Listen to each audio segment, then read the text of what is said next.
All right, guys, so I know on your non-class day, all you needed to do was see my face and hear my voice. You thought you were getting a break. Well, you're not. I'm actually standing on the Antietam or Sharpsburg battleground. You can take a look. We are looking over towards the famed corn field over there, and then there's Dunker's Church. So this is one of the three main places in the Civil War where artillery dominated. The guns behind me, which we'll talk about in detail in a second, would have been fired. And they said the cornfield, which you're taking a look at in the distance, that there was no stalks over 6 inches tall, that they'd all been cut by this artillery. And we know that Union soldiers were falling there at about 1 man a second for a big lot of the time. So I want to talk to you about cannon and how cannon changed things. So you're looking here at 4 of the 5 primary types of cannon that were used in the American Civil War and used on this battlefield. They came in 2 types. They came rifled and they came in smooth barrels. The rifle cannon fired shells. They were known by the size of the shell, and the rifle cannon would have fired something looking like this. A 10-pound Parrott would weigh about 10 pounds. Some of these were high explosives. Some of these were filled with little iron balls called shrapnel, and they would have used that. They were very accurate at about a mile. We know at 9/10 of a mile that Union guys, gunners, saw a cluster of horsemen and they fired, and they actually shaved off the legs of the horse they had aimed at about 9/10 of a mile. Happened to be ridden by General D.H. Hill, who of course survived. These cannon would fire shells. They would fire also solid shot, both bolts and the round cannonballs. So the rifled ones were the ones with the longest range. They were most accurate, and they're firing this. And you'll notice that this has a band in the middle, which would catch the bands on the rifling. So it would come out spinning like this and be very accurate, as opposed to the smooth barrels, which were firing actual cannonballs. So this particular gun we're going to look at here is a 10-pound Parrott. The Parrott was a relatively new type of rifled gun, and they've got it concreted up here, but you can just barely, I think, see the grooves. Now these are actual guns, not necessarily from this battle, but these are actual guns that were used in the war. And so if we turn this around, the Parrotts are, you can tell the Parrotts because they have this band on them, which was put on and cooled when it shrank to give it more power. They usually fired a pound charge. And so the rifled gun like this, you wanted about 2/3 of them. This was a very good gun. This one is the best gun of the war. This is the 3-inch ordnance rifle. So when you take a look at this, we'll see if we can see the bore. What made this gun amazing is in the 19th century, even though they were much better at making metal, and we can see the grooves here, I think. So you can see what gives them the spin as they come out. Now, this particular gun was made in 1865, and you can see this would have come out, this would have fit the bore, and this is how this would have fired. What made this gun so amazing is in the entire war, we only know of one undamaged piece exploding. Cannon would get old, and the iron would start to lose its power, and they would explode, and devastating effects to the crew. There were 5 guys that basically ran and loaded the gun. They could fire 2, sometimes 3 rounds a minute. The crew itself, you had 4 guys and a gunner. Then you had 3 guys immediately behind them with the caissons and the limbers pulling the ammunition and bringing it up. Now the guns wouldn't have been placed quite this close. They would have probably been about where from this gun to where the far gun is. Confederate batteries, they had fewer cannon, so they would have had 4 guns. The Union batteries had 6 guns. As I said before, They decided during the war he wanted about a 2/3 ratio of rifle to smooth barrel. And the two most common rifle guns on this field were the 3-inch ordnance rifle and the 10-pound Parrott that you're looking at, and they were both very good. This is the 1857 model, better known as the Napoleon, because it's based on a French design. It's a smooth barrel. You can see if we look in here, there's no bores. There's no rifling. And you wanted about a third of these.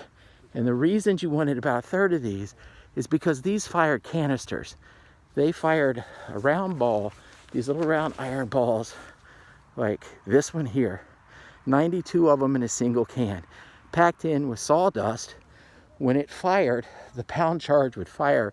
The can itself would dissipate. And when it dissipated, these things would be fired. They'd literally be fired into the ground and then bounced up. They were fired by lanyards. They have touch holes. So it's not the revolution where you took a flaming torch and touched them. You had a pull, you created a friction, and that goes. So the last gun is a 1841 model. We're going to talk more about this when we talk about Samuel Ringold. So this one's a 6-pounder. And so the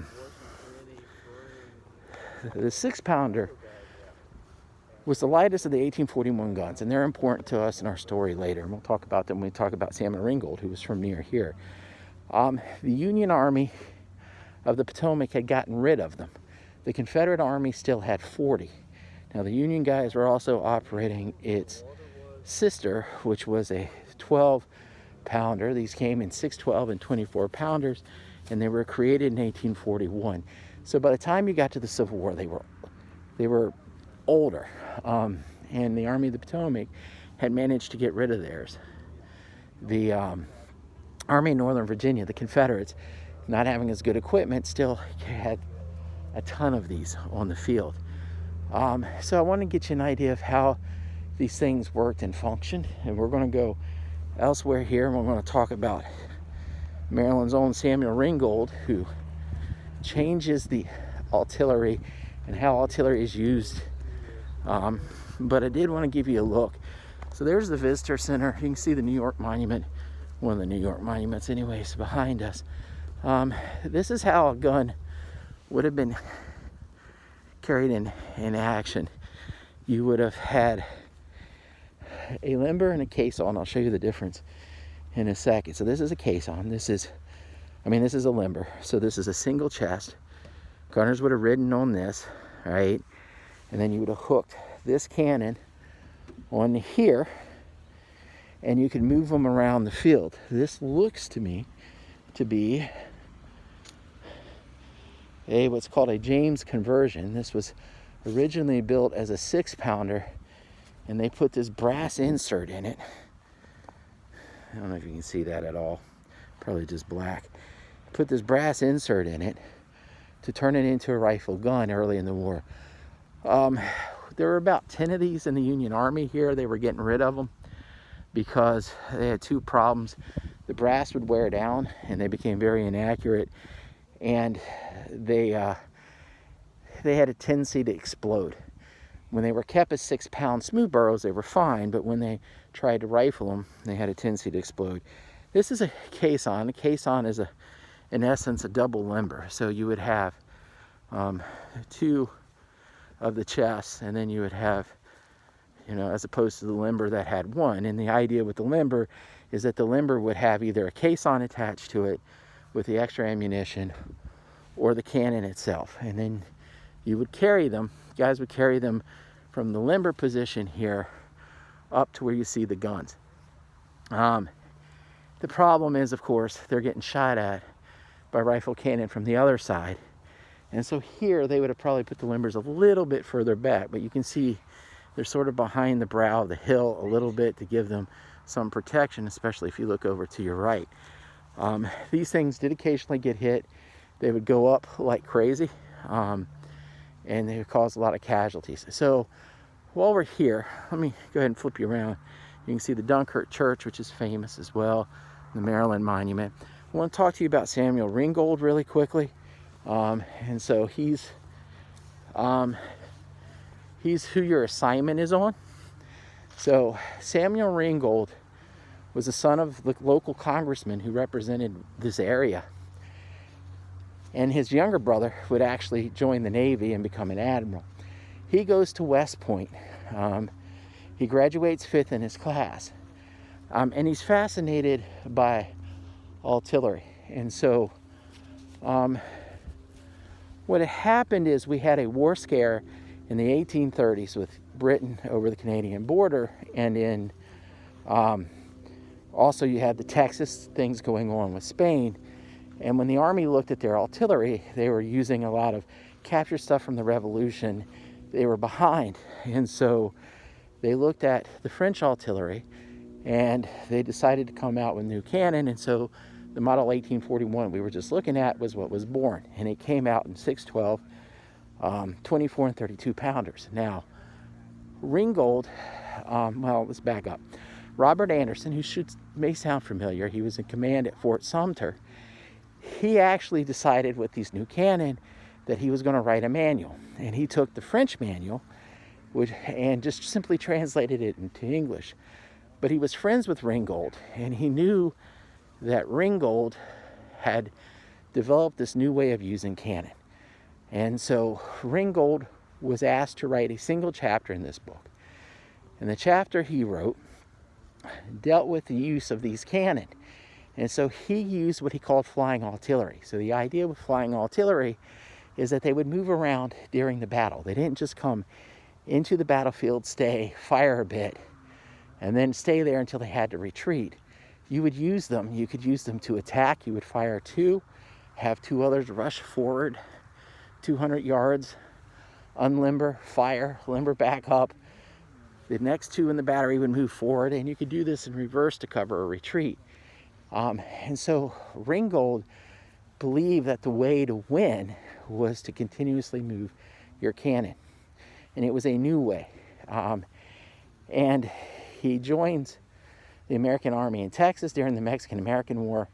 And there's a battle against the Mexicans. The Mexican Army outnumbers the American Army about 6-1. But it ends up being an American victory, and it ends up being an American victory because of Ringold's tactics for using this artillery. But, ironically, there's 1 American officer killed in the battle, and probably the only American killed by Mexican artillery, and it's Samuel Ringold. He's hit in the thigh. He knows he's going to die. He spends his last hours writing his report about the artillery and the system he developed, and it had allowed the Americans to win, and it's going to be a huge reason why the Americans win the war. So that is sort of how Ringold influences how artillery is used. So that is who your assignment is on. Should be relatively easy. Sorry I bored you with this. When things get settled, you will come out here. It's a pretty good place to come. And I will see you guys on Friday. Thank you.